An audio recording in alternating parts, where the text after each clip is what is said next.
Middle east में Israel को घेरने के लिए ईरान ने उसके चारों तरफ एक बहुत बड़ा जाल बिछाया है, जिससे निकलना नेतन्याहू के लिए नामुमकिन सा है। इसका सबसे बड़ा ट्रेलर 7 अक्टूबर 2023 को दिखाई दिया, जब हमास ने इजराइल के ऊपर जमीन, आसमान और समंदर से अटैक कर दिया।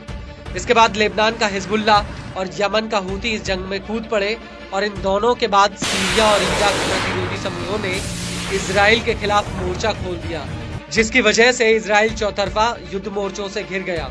दरअसल ईरान इन सभी गुटों को हथियारों की सप्लाई, फंडिंग और ट्रेनिंग देता है और इन सभी मुखौटा संगठनों में ईरान के लिए हिजबुल्ला सबसे ज्यादा अहम है।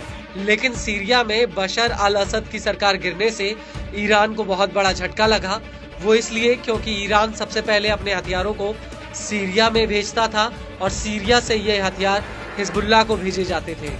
लेकिन असद की सरकार जाने के बाद हिजबुल्ला की सप्लाई लाइन पूरी तरह से ठप हो चुकी है और ईरान के लिए हिजबुल्ला का कमजोर होना मानो खुद ईरान का कमजोर होने के बराबर है।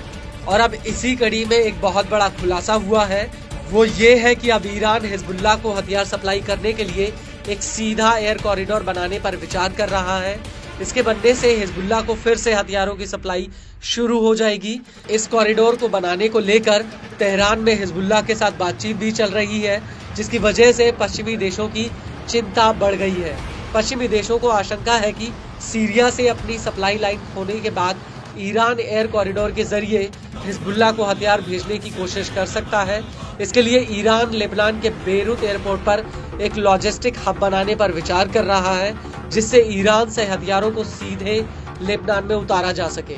वहीं दूसरी तरफ इजराइल का कहना है कि अगर ऐसा होता है तो हिजबुल्ला के साथ युद्ध विराम समझौता टूट सकता है, और अगर ऐसा हुआ तो इससे इजराइल और हिजबुल्ला के बीच युद्ध की आग फिर से भड़क जाएगी।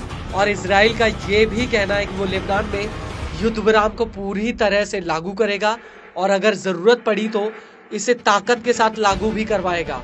इजरायली मीडिया का कहना है कि इजराइल पहले ही ईरान से लेबनान जा रहे एक कार्गो विमान को इंटरसेप्ट कर चुका है और इजराइल का मानना है कि ईरान ने इस विमान में हिजबुल्ला को हथियार भेजे थे।